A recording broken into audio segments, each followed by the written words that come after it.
બોમ્બલાસ્ટના આરોપી પર હુમલો કરવાનો મામલો સામે આવ્યો છે। તો ભરૂચથી આ સમાચાર સામે આવ્યા છે। અજમેર બોમ્બલાસ્ટના આરોપી પર હુમલો કરવા અંગેનો મામલો સામે આવ્યો છે। આરોપી રહી ચૂકેલા મુક્તાનંદ સ્વામીના મઠ પર હુમલો કરવામાં આવ્યો। અજાણ્યા શખ્સોએ મઠને સળગાવવાનો પ્રયાસ કર્યો। ઘરની બહાર હત્યાની ધમકી આપતા પોસ્ટર પણ લાગ્યા હતા। તો ઘટનાને લઈ પોલીસે તપાસ શરૂ કરી છે। તો ઘરની બહાર પોસ્ટર લગાવવામાં આવ્યા હતા। જાનથી મારી નાખવાની ધમકી આપવામાં આવી હતી।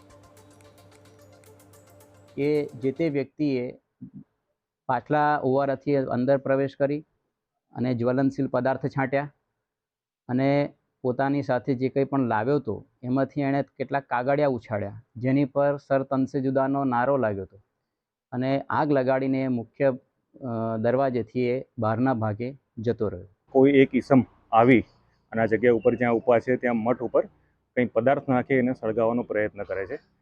એનું ફૂટેજ સીસીટીવીમાં આવ્યું છે। આ મેસેજ મળતા તાત્કાલિક પોલીસ ઘટના સ્થળે પહોંચી છે અને આજે તમામ LCB, SOG, DYSP, local police station અલગ અલગ ટીમો બનાવી અને આનું ઇન્વેસ્ટિગેશન અમે લોકોએ ચાલુ કર્યું છે। ગુનો દાખલ કરી દીધો છે અને આ જેણે બી કૃત્ય કર્યું હશે એને તાત્કાલિક પકડવા માટે પોલીસની ટીમો સક્રિય રીતે આગળ વધી અને કાર્યવાહી કરશે।